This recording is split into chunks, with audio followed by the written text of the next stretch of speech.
आज आपल्या मालेगाव तालुक्यातील 1000 विद्यार्थिनींना सायकल वाटपचा कार्यक्रम, त्यासोबतच जिल्हा परिषदच्या शाळांना विद्यार्थ्यांच्यासाठी साहित्याचं वाटप आपल्या सर्वांच्या उपस्थितीमध्ये हा कार्यक्रम संपन्न होतो आहे। या कार्यक्रमाला विशेष उपस्थित असलेल्या आंतरराष्ट्रीय कुस्तीपटू माननीय अश्विनीताई भोकाळजी, ज्यांनी आत्ताच आपल्याला या ठिकाणी मार्गदर्शन केलं,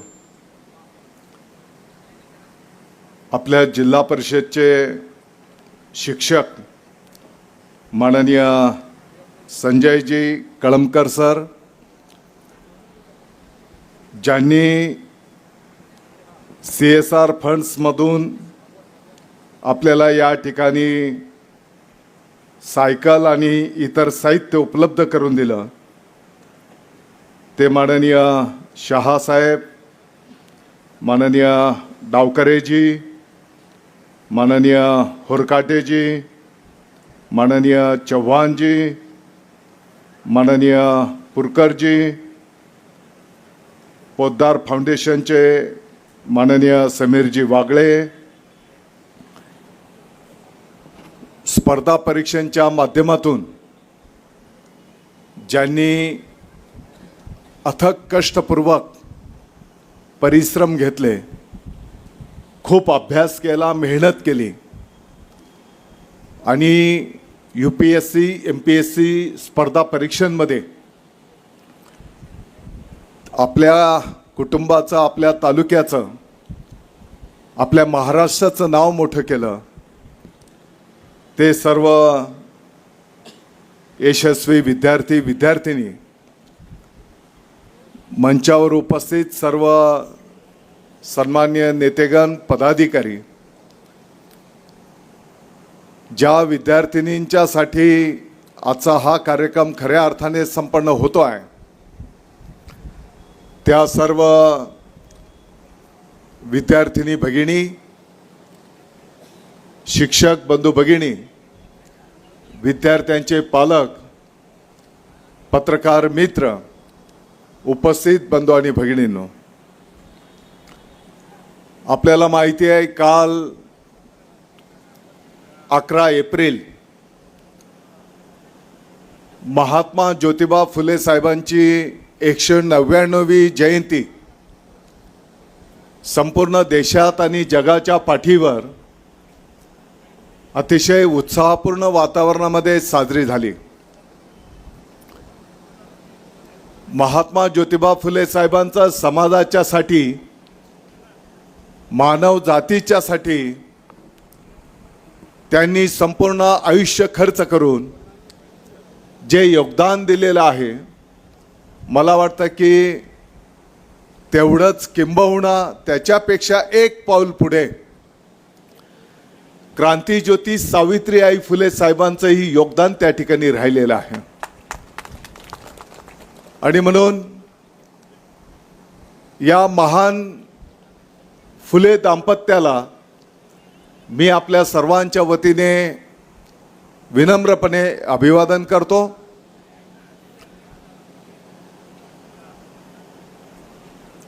200व्या जयंती वर्षाच्या निमित्ताने संपूर्ण वर्षभर आपल्या महाराष्ट्रामध्ये विविध कार्यक्रमांचं आयोजन, नियोजन माननीय मुख्यमंत्री महोदयांच्या, उपमुख्यमंत्री महोदयांच्या मार्गदर्शनाखाली संपूर्ण महाराष्ट्रभर संपन्न होणार आहे। मला वाटतं की 2 दिवसांनीच भारतरत्न महामानव डॉक्टर बाबासाहेब आंबेडकर साहेबांची जयंती संपूर्ण जगाच्या पाठीवर अतिशय उत्साहपूर्ण वातावरणामध्ये आपण साजरी करणार आहोत। मागच्या काळामध्ये छत्रपती शिवाजी महाराजांची जयंती आपण साजरी केली आणि जसं आता कळमकर सरांनी सांगितलं की अनेक या महान मानबिंदूंच्या जयंत्या पुण्यतिथ्या आपण त्या ठिकाणी साजऱ्या करीत असतो. जसं मी आता बोलत होतो, काल पुणे जिल्ह्याच्या महात्मा ज्योतिबा फुले साहेबांचा जिथे जन्म झाला त्या गावी जिल्हा परिषदच्या माध्यमातून एक भव्य दिव्य इमारत त्या ठिकाणी लोकार्पणचा कार्यक्रम संपन्न झाला. तत्कालीन उपमुख्यमंत्री महोदय माननीय अजितदादा पवार साहेबांच्या पुढाकाराने किमान 2000 विद्यार्थी त्या ठिकाणी अभ्यास करू शकतील एवढ्या क्षमतेची शाळेची इमारत महात्मा ज्योतिबा फुले साहेबांच्या गावी त्याचं लोकार्पण काल माननीय मुख्यमंत्री महोदय माननीय उपमुख्यमंत्री महोदयांच्या उपस्थितीमध्ये संपन्न झालेला आहे. क्रांतीज्योती सावित्रीबाई फुले साहेबांनी त्या प्रतिकूल काळामध्ये जर कदाचित मुलींना शिकवण्याच्यासाठी शाळा सुरू केली नसती तर कदाचित आज विद्यार्थिनींना इथे बसायला मिळालं नसतं, मंचावर महिलांना इथे बसायला मिळालं नसतं आणि शिक्षिका म्हणून आमच्या ज्या ताई आहेत त्यांना शिक्षिका म्हणून सुद्धा भूमिका पार पाडता आली नसती. अगदी एवढंच नाही तर गाव पातळीवरच्या साध्या ग्रामपंचायत सदस्याच्या पासून तर या भारताच्या राष्ट्रपती पदापर्यंत ज्या महिलांनी मार्गक्रमण केलेलं आहे त्याचं खऱ्या अर्थाने जर श्रेय द्यायचं असेल तर ते महान आपले मानबिंदू क्रांतीज्योती सावित्रीबाई फुले साहेबांना आपल्याला द्यावं लागेल, हे मला अतिशय नम्रतेने या ठिकाणी सांगायचं आहे. भारतरत्न महामानव डॉक्टर बाबासाहेब आंबेडकर साहेबांनी आपल्याला मंत्र दिला, शिका, संघटित व्हा, संघर्ष करा. मला वाटतं की शिकून सवरून जर आपण पुढे गेलो नाही तर त्या कुटुंबाची, त्या गावाची, त्या राज्याची, त्या देशाची प्रगती होऊ शकत नाही. हे वारंवार अनेक उदाहरणांनी त्या ठिकाणी दिसून आलेलं आहे. आणि म्हणून ज्या अथक कष्टातून या ठिकाणी आमच्या स्पर्धा परीक्षांच्या माध्यमातून विद्यार्थ्यांनी आपल्या मालेगावचं नाव मोठं केलं, मी आपल्या सर्वांना विनंती आवाहन करतो की टाळ्या वाजून त्यांचं अभिनंदन आपण या ठिकाणी करूया. आणि नुसतं टाळ्या वाजून अभिनंदन करून आपल्याला चालणार नाही. आज मुद्दामहून आपल्या सर्वांच्या उपस्थितीमध्ये त्यांचा सत्कार एवढ्यासाठी ठेवला आहे की त्यांनी जसा अभ्यास केला, त्यांनी जसे कष्ट घेतले त्या पद्धतीने आपणही जर प्रयत्न केले तर परमेश्वर सुद्धा आपल्याला आशीर्वाद त्या ठिकाणी देऊ शकतात. अशा प्रकारचं एक ज्वलंत उदाहरण आपल्या समोर या ठिकाणी आहेत. काही वेळेस आपण एका क्षणात बोलून मोकळं होतो, नाही शिक्षण हे पैशावाल्यांचंच काम आहे, स्पर्धा परीक्षा मोठ्या लोकांचंच काम आहे. आता इथे आपल्या डोळ्यासमोर जिवंत उदाहरण आहे की एका रिक्षा चालकाच्या कुटुंबातला सुद्धा मुलगा UPSCच्या परीक्षेमध्ये प्रावीण्य मिळवू शकतो. आणि म्हणून सर्व विद्यार्थ्यांना माझी विनंती, आव्हान असणार आहे, आपल्याला जर आपल्या आई वडिलांचं नाव मोठं करायचं असेल, आपल्या गावाचं नाव मोठं करायचं असेल, आपल्याला आपल्या जीवनामध्ये जर यशस्वी व्हायचं असेल तर कठोर परिश्रमाशिवाय पर्याय नाहीत. आणि म्हणून खूप आपण अभ्यास करावा अशी मी आपल्या सर्वांना या कार्यक्रमाच्या निमित्ताने विनंती, आवाहन करेन. विशेष आभार मी CSR फंड्समधून ज्या कंपन्यांनी या सेवाभावी पवित्र कार्याला या ठिकाणी साथ दिली, प्रत्यक्ष कृती केली, मी आपल्या सर्वांना विनंती करतो की या सर्व कंपन्यांच्यासाठी आपण एकदा टाळ्या वाजून त्यांचा आभार व्यक्त करू, त्यांचं अभिनंदन करू. म्हटलं सायकल तर फार मोठा विषय नाही आणि म्हटलं तर त्याचं महत्त्व काय, आमच्या एका लहान दिदीने विद्यार्थिनीने कवितेच्या माध्यमातून त्याचं महत्त्व अधोरेखित त्या ठिकाणी केलेलं आहे. सर्व विद्यार्थिनींना मला विनंती करायची आहे की जसा आज तुम्हाला या सायकली उपलब्ध होणार आहेत, ही सायकल कदाचित तुमच्या जीवनाला एक चांगली दिशा देणारी छोटीशी घटना होणार आहे. ही तुमच्या वेळेमध्ये बचत करणार आहे. ही सायकल तुम्हाला तुमचं मानसिक स्वास्थ्य, तुमचं आरोग्याचं स्वास्थ्य चांगलं ठेवण्याच्यासाठी त्या ठिकाणी सहकार्य करणार आहे. आणि म्हणून ही सायकल आपल्या कुटुंबातली एक सदस्य आहे या भावनेतून तिची तुम्ही काळजी घ्या. जेव्हा तुम्ही कदाचित एखादी शाळा 10वी पर्यंतची असेल, आज कदाचित 8वीच्या विद्यार्थिनीला ही सायकल दिली गेली असेल, तर 10वी पास झाल्याच्या नंतर ती सायकल त्या शाळेला परत केली जाणार आहे. आणि पुढच्या काळामध्ये ज्या विद्यार्थिनी त्या शाळेमध्ये ग्रामीण भागातल्या प्रवेश घेतील, ज्या विद्यार्थिनींचं घर त्या शाळेच्या पासून 2, 4, 5 किलोमीटरच्या पुढे अंतरावर आहे, अशा विद्यार्थिनींना ती सायकल त्या ठिकाणी उपलब्ध परत करून दिली जाणार आहे. आणि म्हणून या सायकलीची आपण एक कुटुंबातला सदस्य या पद्धतीची काळजी आपण घ्यावी, असं मी आपल्याला या ठिकाणी नम्र आवाहन करतो. मला वाटतं की इतरही डिजिटल साहित्य आज या ठिकाणी अनेक शाळेंना अनेक कंपन्यांच्या माध्यमातून त्या ठिकाणी आपण द्यायला घेतो आहोत. त्या सर्व कंपन्यांचे मी आभार व्यक्त करतो. मला विश्वास आहे की आमचे सर्व शिक्षक बंधू भगिनी अतिशय चांगल्या पद्धतीने या साहित्याचा त्या ठिकाणी विनियोग करतील. या सायकलीच्या पासून, त्या साहित्याच्या पासून आपण अशा पद्धतीने त्याचा उपयोग पण करून घेऊ, अशा पद्धतीने त्याची जपवणूक पण आपण करू की पुढच्या काळामध्ये याच कंपन्यांनी परत बोललं पाहिजे की नाही, मालेगावला याचा चांगला विनियोग होतो, आम्हाला परत मदत या कंपन्यांच्या माध्यमातून मालेगावच्या विद्यार्थ्यांच्यासाठी करायची आहे. अशा पद्धतीची सांभाळूक आणि विनियोग, उपयोग आपण त्या ठिकाणी करावा, एवढीच विनंती या कार्यक्रमाच्या निमित्ताने मी आपल्या सर्वांना या ठिकाणी करेल. मला वाटतं की HDFC आणि इतरही अनेक कंपन्या यांनी या ठिकाणी सहकार्य केलं आहे.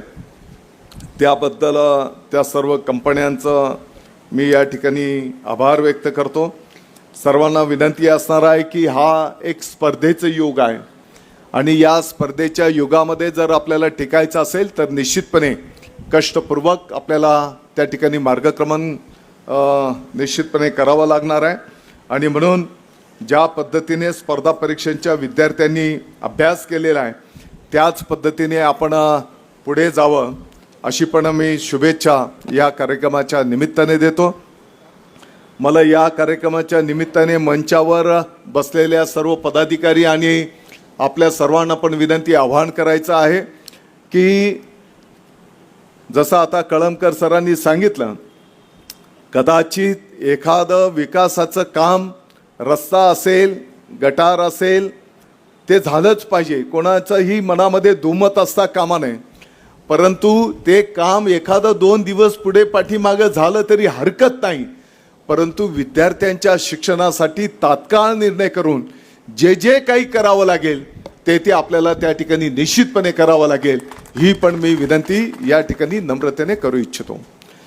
यापूर्वीचा इतिहास जर आपण बघितला तर शिक्षणाशिवाय पर्याय नाही, मला वाटतं की हे वाक्य त्या ठिकाणी अधोरेखित होत असतं.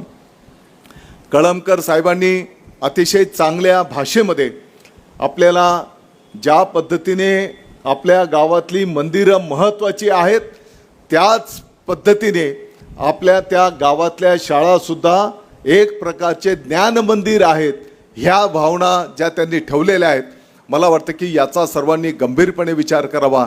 आणि मला आनंद या गोष्टीचा आहे की अनेक गावांमधनं पालक, ते गाव, त्या गावाचे ग्रामस्थ त्या गावाच्या त्या शाळेचे माजी विद्यार्थी आता संघटितपणे एकत्रितपणे पुढे येत आहेत आणि त्या शाळेच्या प्रती आमचं काहीतरी योगदान आम्हाला द्यायचं आहे अशा पद्धतीच्या भावना त्या ठिकाणी व्यक्त करतायत. मला वाटतं की मागच्याच महिन्यामध्ये पुणे जिल्ह्याच्या गर्दरेवाडी या गावामध्ये 50 घरांचं एक पाडा वस्ती असलेलं गाव, साधारणपणे 200-300 लोकसंख्या, पटावर विद्यार्थ्यांची संख्या होती 18.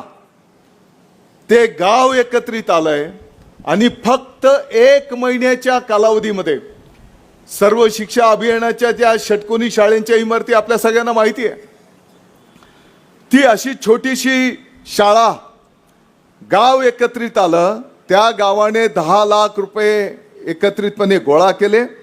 CSR फंड्सच्या माध्यमातून 15 लाख रुपये उभे राहिले.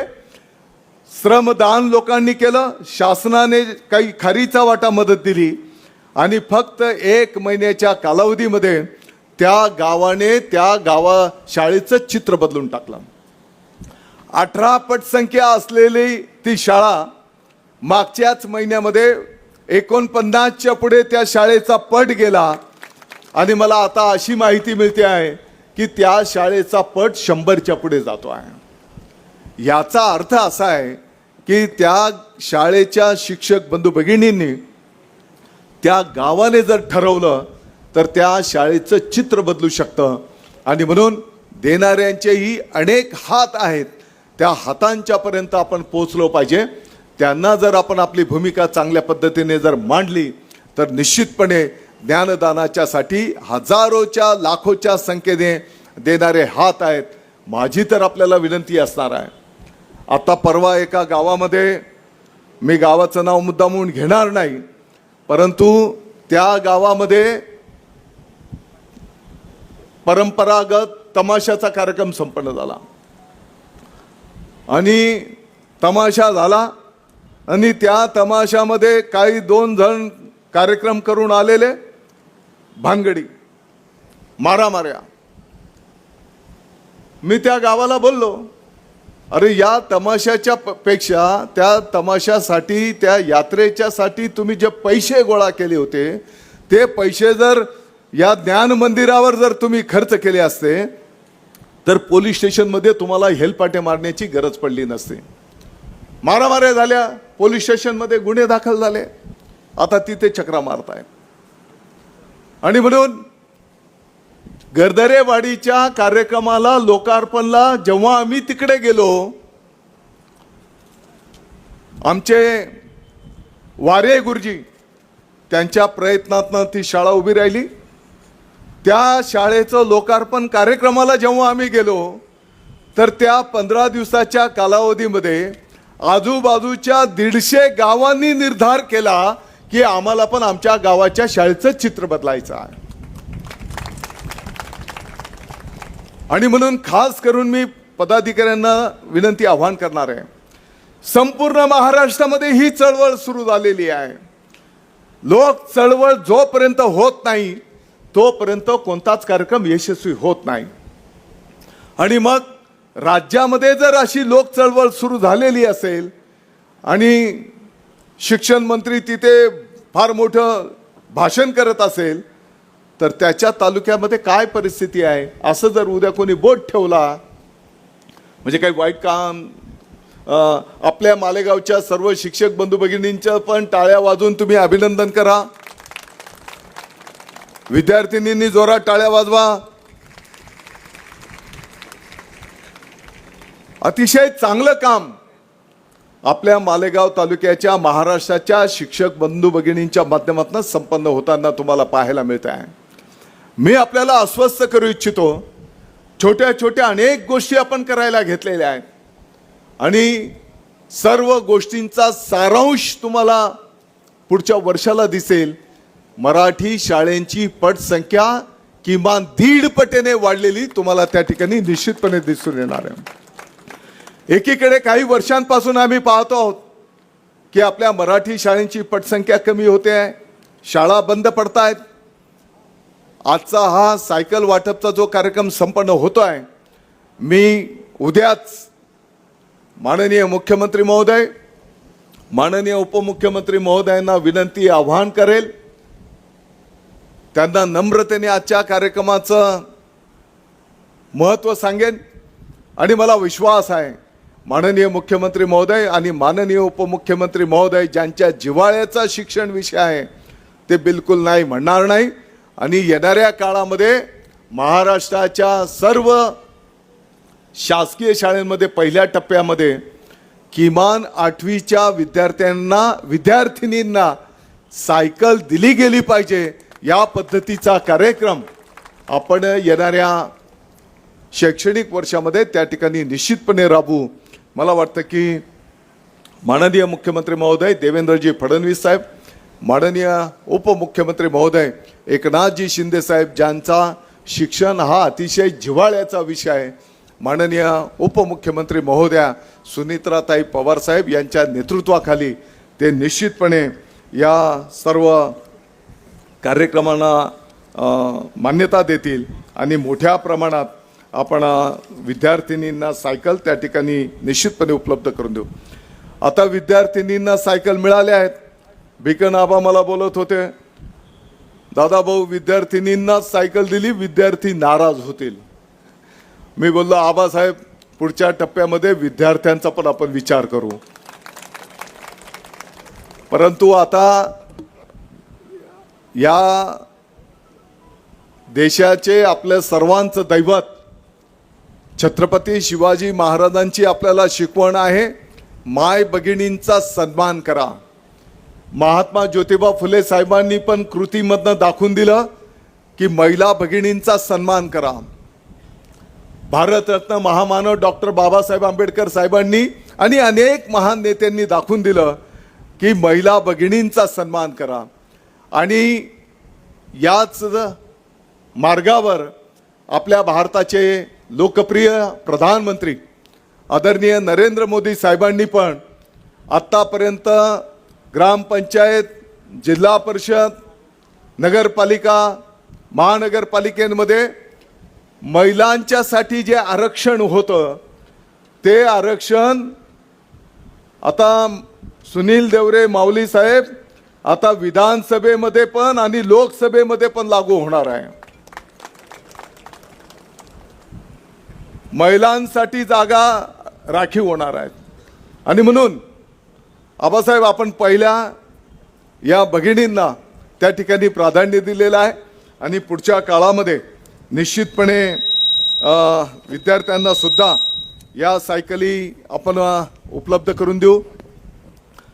वेळेचं भान ठेवतो आणि सर्व विद्यार्थिनींना पण आपल्या गावी त्या ठिकाणी सुखरूपपणे आपले शिक्षक बंधू भगिनी त्यांचे पालक घरापर्यंत नेतील हा मी विश्वास व्यक्त करतो. मला वाटतं की शिक्षण विभागाच्या माध्यमातून लहान छोटे छोटे परंतु त्या शाळेच्या जीवनामध्ये चांगले बदल आपण त्या ठिकाणी करायला घेतलेले आहेत. मला आपल्याला सगळ्यांना सांगायचं आहे की प्राधान्यक्रम भौतिक सुविधांचा जो आपण ठरवलेला आहे त्याच्यामध्ये प्रत्येक शाळेमध्ये शुद्ध पिण्याचं पाणी मिळायला पाहिजे विद्यार्थ्यांच्यासाठी. स्वच्छतागृह त्या ठिकाणी असले पाहिजेत. शाळेच्या इमारती चांगल्या असल्या पाहिजेत.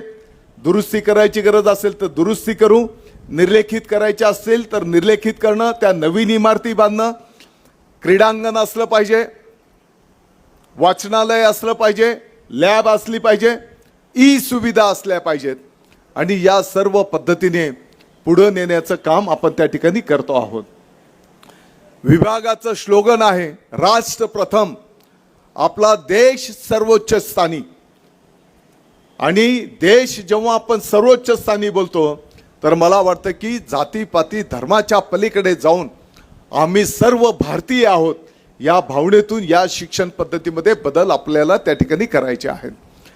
शिक्षण गुणवत्तापूर्ण, शिक्षण आनंददायी, शिक्षण भाकरीचे, शिक्षण राष्ट्रीयत्वाचे हे ब्रीद घेऊन शिक्षण विभाग त्या ठिकाणी काम करतो आहे. शिक्षण गुणवत्तापूर्ण, शिक्षण आनंददायी, याचा अर्थ एक क्वालिटी एज्युकेशन, त्यासोबतच आनंददायी हसत खेळत विद्यार्थ्यांना शिक्षण आपल्याला द्यायचं आहे. शिक्षण भाकरीचं याचा अर्थ असा आहे की तो विद्यार्थी त्याच्या पायावर उभा राहत असताना भविष्यामध्ये त्याच्या कुटुंबाचं उदरनिर्वाहाचं तो साधन निर्माण करू शकला पाहिजे. एकतर तो नोकरीला लागला पाहिजे, किंबहुना कुठंतरी एखादा उद्योजक झाला पाहिजे, छोटा मोठा रोजगार त्याला मिळायला पाहिजे, त्याच्या कुटुंबाची चूल पेटली पाहिजे. अशा पद्धतीचं शिक्षण त्या ठिकाणी आपला विभाग द्यायला घेतो आहे. 8वीच्या पुढच्या विद्यार्थ्यांना त्याला कशामध्ये आवड आहे त्या पद्धतीची शिक्षण सुविधा आपण त्या ठिकाणी करायला घेतो आहोत. आणि म्हणून मला वाटतं की मालेगाव पुरतं जर बोलायचं झालं तर तहसील ऑफिसच्या बाजूलाच एक विद्यार्थ्यांच्यासाठी मागच्या 7-8 वर्षाच्या पासून अभ्यासिका आपण बांधलेली आहे. आणि शेकडोच्या संख्येने विद्यार्थी की ज्यांना घरी अभ्यासाची व्यवस्था नाही ते विद्यार्थी या ठिकाणी अभ्यास करतात. मोसम पुलावरची आपली जुन्या काळाची जी काही नगरपालिकेची शाळा होती त्या नगरपालिकेच्या शाळेचं रूपांतर क्रांतीज्योती सावित्रीबाई फुले साहेबांच्या नावाने अभ्यासिकेमध्ये आपण रूपांतर केलेलं आहे. आणि माझ्या माहितीप्रमाणे 150-200च्या पुढे विद्यार्थिनी दररोज अभ्यासाच्यासाठी तिथे येतात. कॉम्प्युटरच्या पासून तर लायब्ररीच्या पासून सर्व सुविधा विद्यार्थिनींच्यासाठी आपण त्या ठिकाणी करून दिलेल्या आहेत. आणि म्हणून येणाऱ्या काळामध्ये आपण विद्यार्थ्यांच्यासाठी ज्या ज्या काही सुविधा कराव्या लागतील त्या निश्चितपणे आपण करूया. मला वाटतं की मागच्या 6 महिन्यापूर्वी माननीय केंद्रीय शिक्षण मंत्री आदरणीय धर्मेंद्र प्रधान साहेबांना आम्ही वेळ घेऊन भेटायला गेलो होतो. खरं म्हणजे आम्हाला वेळ दिला होता 20 मिनिटांच्यासाठी. जेव्हा आम्ही प्रधान साहेबांना भेटलो, महाराष्ट्राच्या वतीने काय कामं केली आहेत, काय आम्हाला केंद्र सरकारकडनं अपेक्षा आहे, तर त्या चर्चेमध्ये त्यांनी 1.5 तास आपल्या राज्याला दिला. आणि मला सांगायला आनंद होतो, माननीय मुख्यमंत्री महोदय, माननीय उपमुख्यमंत्री महोदयांच्या आदेशानुसार आम्ही धर्मेंद्र प्रधान साहेबांकडे मागणी केली की आपलं सर्वांचं दैवत छत्रपती शिवाजी महाराजांचा जो इतिहास आहे हा संपूर्ण देशभर शिकवला गेला पाहिजे. आत्ताच्या घडीला छत्रपती शिवाजी महाराजांचा इतिहास CBSE पॅटर्न मध्ये फक्त 1.5 कॉलम मध्ये शिकवला जात होता. मला वाटतं की त्या बैठकीमध्येच शिक्षण मंत्री महोदयांनी सचिवांना आदेश दिले की याची तात्काळ अंमलबजावणी झाली पाहिजे. आणि बैठक झाल्याच्या नंतर अर्ध्या तासाच्या आत त्यांच्या स्वतःच्या ट्विटर हँडलवर त्यांनी या गोष्टीचा आनंद आणि अभिमान व्यक्त केला की छत्रपती शिवाजी महाराजांचा या देशामध्ये आपण जन्माला आलेलो आहोत आणि त्यांचा इतिहास संपूर्ण देश पातळीवर शिकवला जाईल.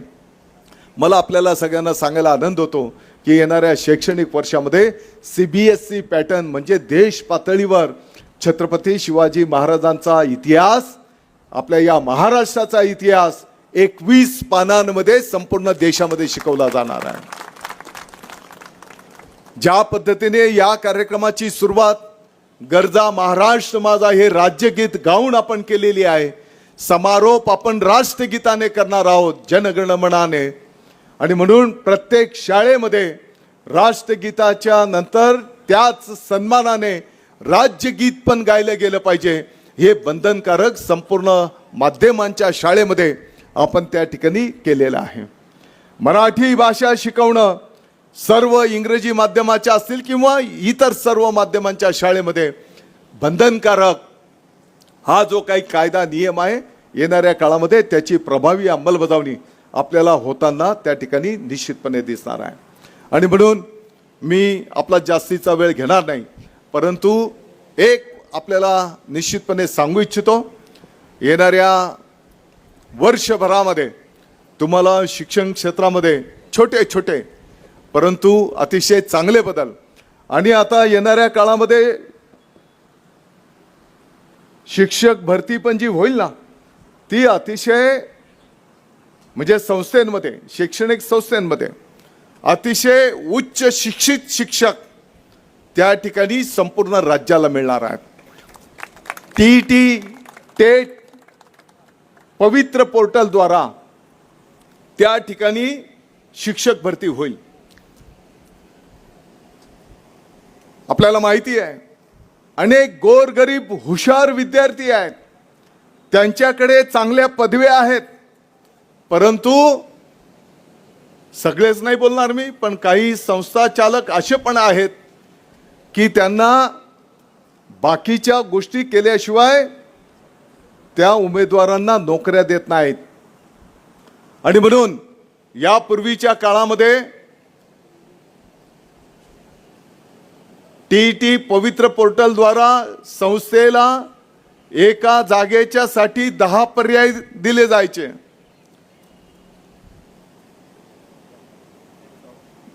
मग शशी आहे का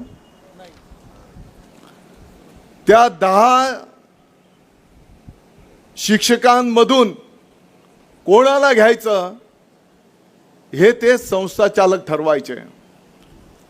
आता ते कसं ठरवायचे मला इथून बोलणं बरोबर नाही. आणि म्हणून आता माननीय मुख्यमंत्री महोदय उपमुख्यमंत्री महोदयांच्या आदेशानुसार त्या ठिकाणी बदल करण्यात आला. आता एका जागेच्या साठी फक्त 3 पर्याय मेरिट प्रमाणे त्या ठिकाणी उपलब्ध होतील. टाळ्या वाजवा. संस्था चालक टाळ्या नाही वाजवणार.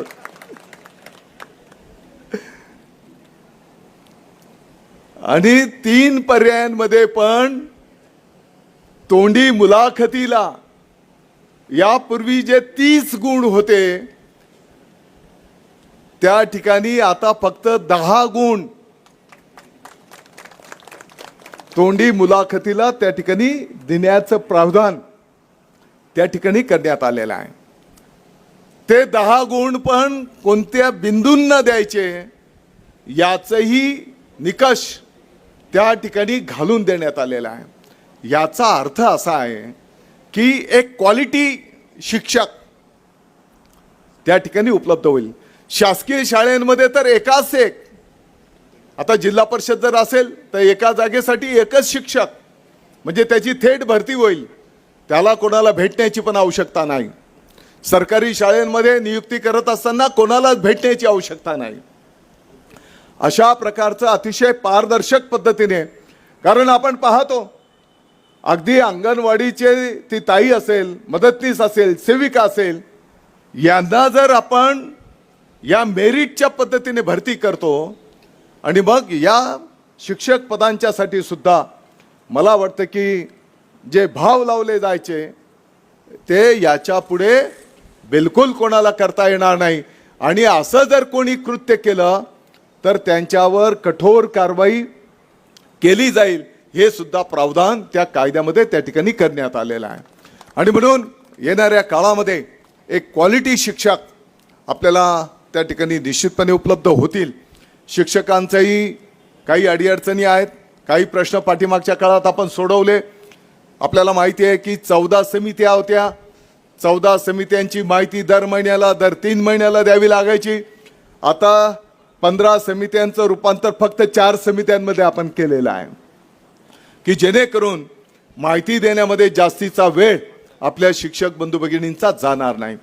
आता येणाऱ्या काळामध्ये शिक्षण शाळा व्यवस्थापन जी समिती आहे तिचंही आपण बळकटीकरण करणार आहोत.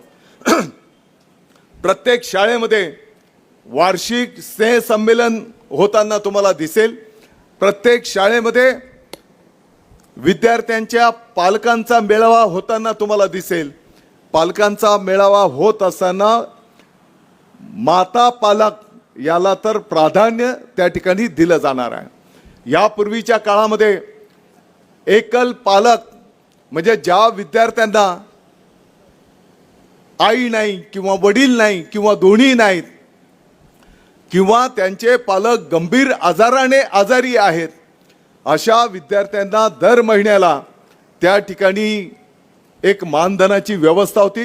दुर्दैवाने या योजनेकडे गांभीर्याने बघितलं जात नव्हतं आणि मला वाटतं की या योजनेचा जेव्हा शिक्षण विभागाने पुढाकार घेऊन गावागावातून शाळेतून शोध घेतला तर मला आनंदाने सांगायचं आहे, राज्यातून 2 लाखाच्या पुढे असे विद्यार्थी मिळाले की ज्यांना कोणाला आई नाही, कोणाला वडील नाहीत किंवा दोन्ही नाहीत. आता येणाऱ्या काळामध्ये या सर्व विद्यार्थ्यांना त्या 2200 रुपये प्रति महिना त्या ठिकाणी त्या विद्यार्थ्यांना एकल पालक या योजनेचं मानधन आपल्या त्या सर्व विद्यार्थ्यांना उपलब्ध होणार आहे. आणि म्हणून मी आपल्याला सर्वांना विनंती आवाहन करतो, मला वाटतं की आपण नेहमीच भेटत असतो, बोलत असतो, आपल्या काही चांगल्या सूचनांचे मी या ठिकाणी स्वागत करतो. जाता जाता आपल्या सगळ्यांना विनंती करेन, सर्व विद्यार्थ्यांना विनंती आव्हान आहे, तुम्ही सर्वजण अभ्यास करणार आहेत की नाही? आवाज कमी आला. चांगला अभ्यास करणार आहेत? आपल्या आईवडिलांचं नाव, आपल्या गावाचं नाव मोठं करणार आहेत? आपल्या मालेगावचं नाव मोठं करणार आहेत? आपल्या महाराष्ट्राचं नाव मोठं करणार आहेत?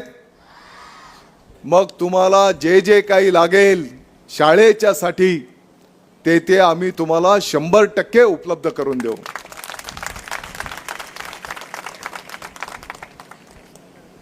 आता इकडे माझी विनंती आहे, हे सगळे अभ्यास करणार आहेत,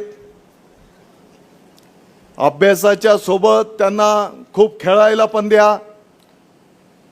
कोणाला गाणं बोलता येत असेल, कोणाला अभिनय करता येत असेल, कोणाला चित्रकलेमध्ये आवड असेल, ज्या ज्या क्षेत्रामध्ये या विद्यार्थ्यांना आवड असेल त्या त्या क्षेत्रामध्ये त्यांना तुम्ही शाबासकी द्या, त्यांना आशीर्वाद द्या.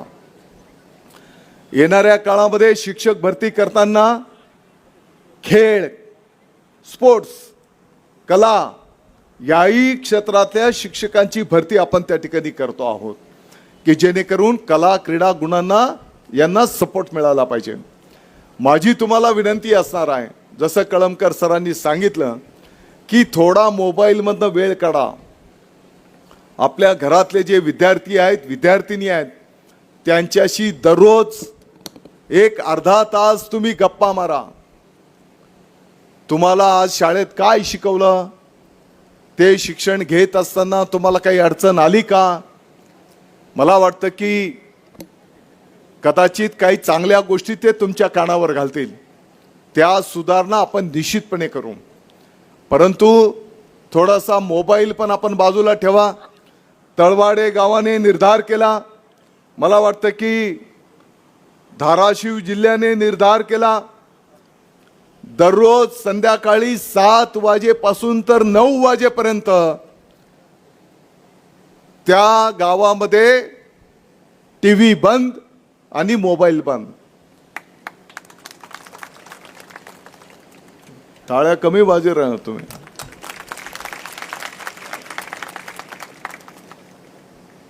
त्या त्या गावाने असा निर्णय त्यांना चांगलं योग्य वाटत असेल तर ते करू शकता.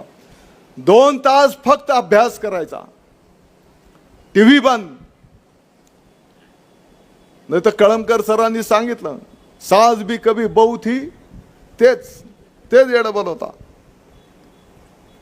आणि तेच आम्ही पाहत बसतो. आता काय होणार आहे? सास भाऊ जुनी झालंय, आता काय मला माहित नाही. आता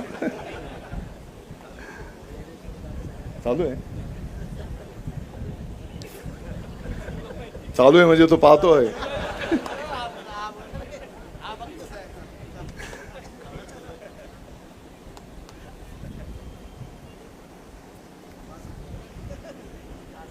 येणाऱ्या वर्षभरामध्ये या शिक्षण क्षेत्रामध्ये अतिशय चांगले बदल झालेले तुम्हाला त्या ठिकाणी निश्चितपणे दिसतील आणि आपल्या मराठी शाळेंची गुणवत्ता त्या ठिकाणी वाढलेली तुम्हाला दिसेल.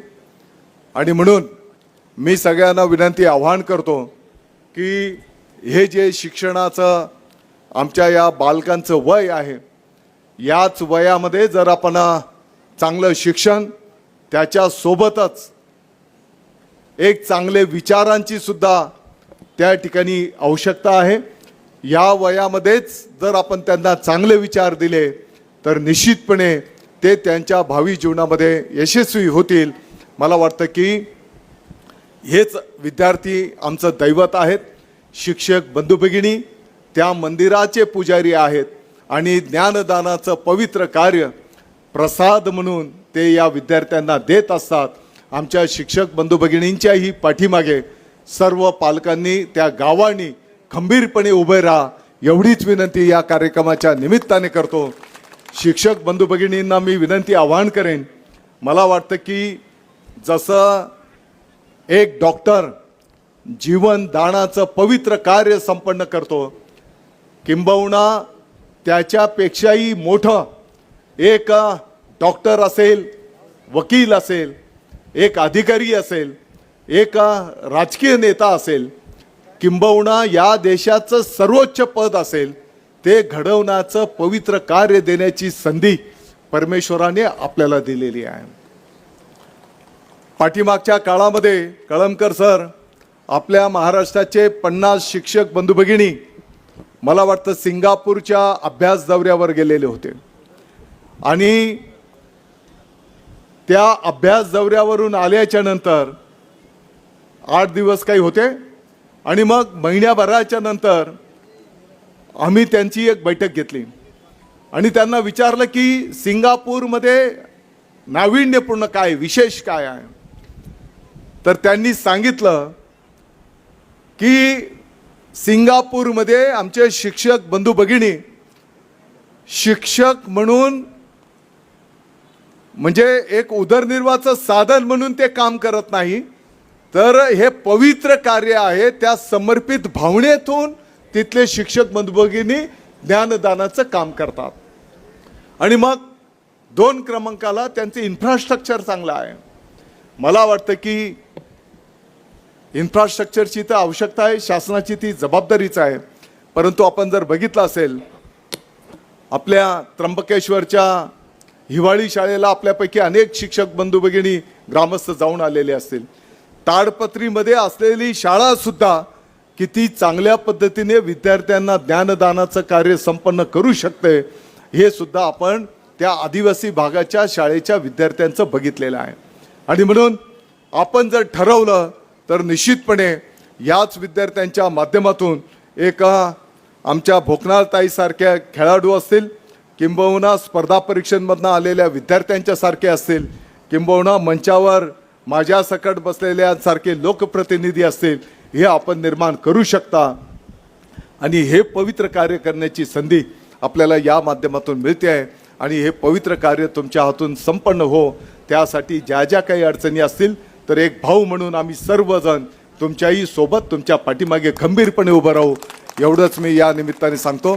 आपण 8 वाजेपासूनच या ठिकाणी मोठ्या संख्येने आल्या आहात, त्या आपल्या सर्वांचं मी या ठिकाणी स्वागत करतो. आपल्या सगळ्यांचं मी आभार व्यक्त करतो. प्राथमिक पातळीवर 5 विद्यार्थिनींना सायकल या ठिकाणी दिल्या जातील आणि विद्यार्थिनींना विनंती, आव्हान आहे की अतिशय शांततेने सायकल आपल्याला चालवायची आहे. या पवित्र कार्याला गालबोट लागणार नाही, ही आपली पण जबाबदारी आहे, पालकांची पण जबाबदारी आहे. आणि म्हणून सायकल चालवताना पण आपण आपली काळजी घ्या एवढीच विनंती आपल्या सर्वांना या निमित्ताने करतो. परत एकदा आपल्या सगळ्यांचे मी आभार व्यक्त करतो. मला वाटतं की 5 विद्यार्थिनींना पटापट घे, एक 5 मिनिटाचाच कार्यक्रम आहे. ते साहित्य वाटप झालं, राष्ट्रगीत होईल आणि मग कार्यक्रम आपला संपेल.